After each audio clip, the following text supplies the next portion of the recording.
የብሉ ፈረስ እንቆቅልሽ ክሌቨር ሃንስ ኢፌክት።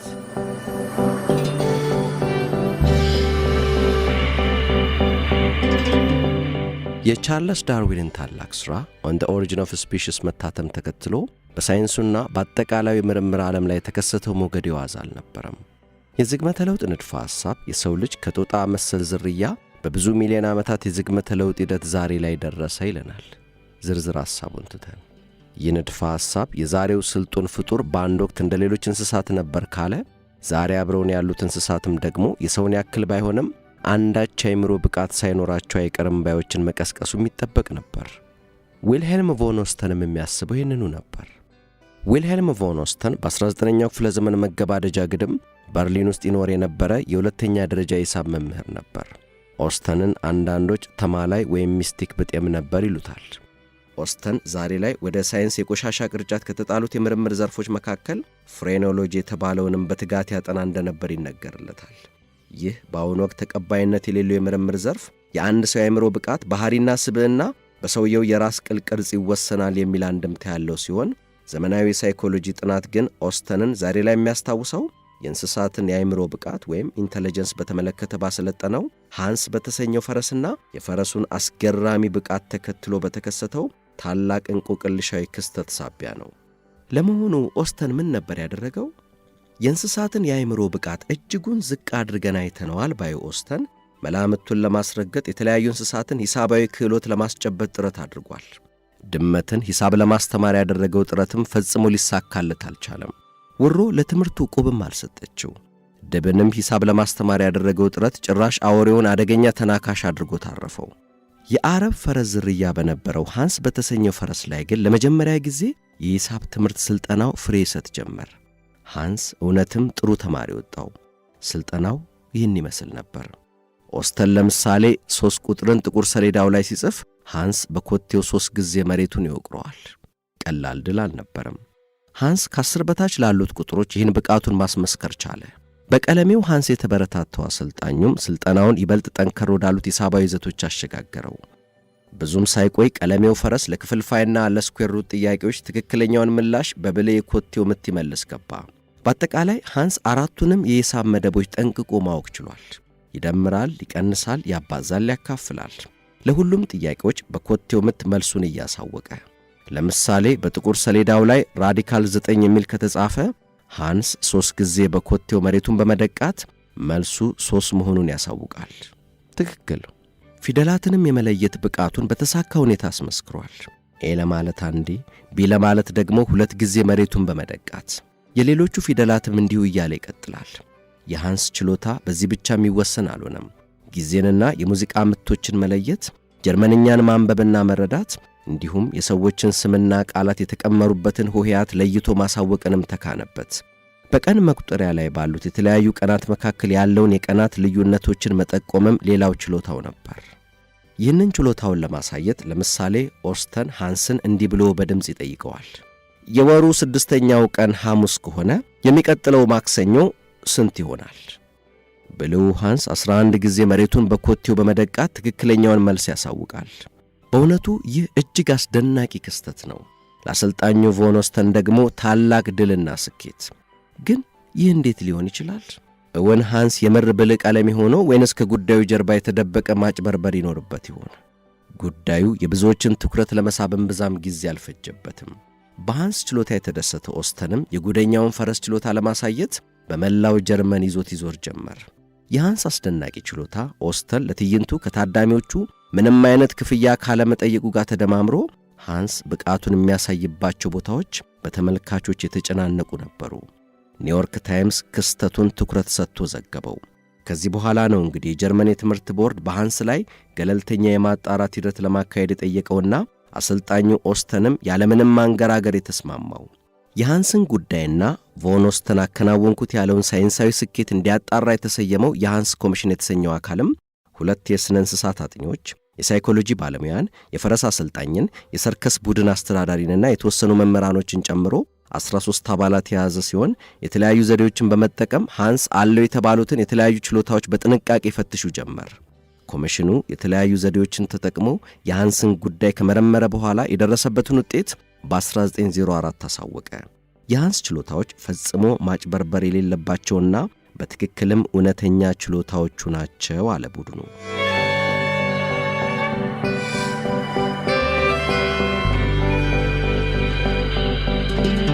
የሃንስ ኮሚሽን የማጣራት ሥራውን በዚህ መልኩ ካጠናቀቀ በኋላ ግን የማጣራት ሥራው ለአንድ ተጨማሪ ዕድል የተለየ የጉዳዩን እንቆቅልሽ የመመርመሪያ ዘዴ ያለኝ ወዳለው ኦስካር ፈግስት ወደ ተባለው የሥነ ልቦና ጠቢብ ዘንድ ተዛወረ።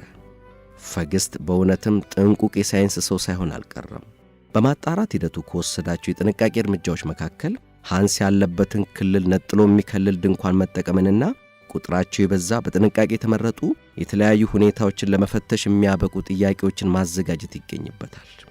ፈግስት ከዚህ በኋላ የሃንስን ችሎታ በጥንቃቄ መረምር ገባ። ሃንስን በተመለከተ ዋነኛው ጥርጣሬ አሰልጣኙ ቮን ኦስተን ለሃንስ መልሱን የሚጠቁምበት አንዳች ዘዴ ይኖረው እንደው የሚል ነበር። ይህም በተመለከተ ምንም የተለየ ነገር ባይታይም ሃንስ ከምንም በላይ የተሻለ ውጤት የሚያስመዘግበው ጥያቄውን የሚጠይቀው አሰልጣኙ ራሱ ቮን ኦስተን ሲሆን መሆኑ ተስተዋለ። ይሁንና ሌሎች ጥያቄዎች ሲጠይቁትም ቢሆን ሃንስ ከፍተኛ ውጤት ማስመዝገቡ ግን አልቀረም። ከዚህ ይልቅ እጅግ አስገራሚው ነገር የተከሰተው ለሃንስ ጥያቄ የሚያቀርበው ሰው ከሃንስ ራቅ ብሎ እንዲቆም ሲደረግ ነው። በዚህ ጊዜ የሃንስ ውጤት ፍጹም እንግዳ በሆነ መልኩ ክፉኛ ያሽቆለቁል ጀመር። ምክንያቱ ግን ግልጽ አልነበረም። ከዚህ በመቀጠል የተከናወኑት ሁለት ሙከራዎች ግን ሃንስ አለው ከተባለው ችሎታ ጀርባ የተደበቀውን እንቆቅልሽ ፍንትው አድርገው የሚያሳዩ ነበሩ። ለምሳሌ ለሃንስ ጥያቄውን ያቀረበው ሰው የጥያቄውን መልስ የማያውቅ ከሆነ ሃንስ ጥያቄውን መመለስ ሲያቅተው ታየ። ጉዳዩ በዚህ ብቻ መች አብቅቶ። ለምሳሌ ጥያቄውን የሚያቀርበው ሰው ራሱን ከሃንስ እይታ ከከለለ የሃንስ ጥያቄውን የመመለስ ዕድል በአካባቢው ባሉ የጥያቄውን መልስ በሚያውቁና ሊያያቸው በሚችላቸው እንደ ጥያቄ አቅራቢው ራሳቸውን ከሃንስ እይታ ባልከለሉ ሰዎች መኖር ላይ ተመረኮዘ እንደሆነ ለመረዳት ተቻለ። ይህ ማለት ጥያቄ አቅራቢው ራሱን ከሃንስ ከልሎ ግን በሃንስ አካባቢ ሃንስ ሊያየው የሚችል የጥያቄውን መልስ የሚያውቅ ሰው ካለ ሃንስ ጥያቄውን በትክክል መመለስ ሲችል፣ በአንጻሩ ግን ጥያቄ አቅራቢው ራሱን ከሃንስ በከለለበትና ማንም የጥያቄውን መልስ የሚያውቅ ሰው በሃንስ አቅራቢያ የሌለ ከሆነ የሃንስ ጥያቄውን የመመለስ ብቃት ወደ ዜሮ የማሽቆልቆሉ ጉዳይ ነው። ይባስ ብሎ ደግሞ ሃንስ ሊመልሳቸው የማይችላቸውን ጥያቄዎች ሲጠየቅ የመናከስ አመልም አመጣ። በዚህ ሳቢያ የሥነ ልቦናው ጠቢብ ፈግስት ከአንድ ጊዜ በላይ በሃንስ የመነከስ ዕጣ ደርሶበታል።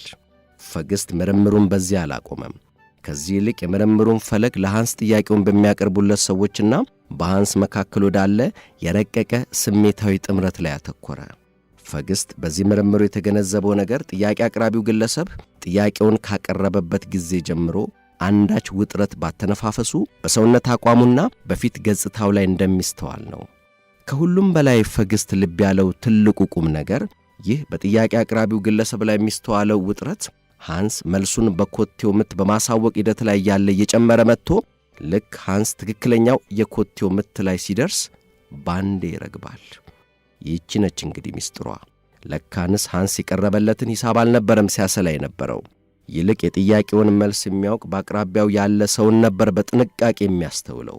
ለምሳሌ ጥያቄው 6 ጊዜ 3 ቢሆን ሃንስ የጥያቄውን መልስ የሚያውቅ ሰው በአካባቢው መኖሩን ያጠናና የጥያቄውን መልስ የሚያውቅ ሰው አንዳች ውጥረት ይስተዋልበታል።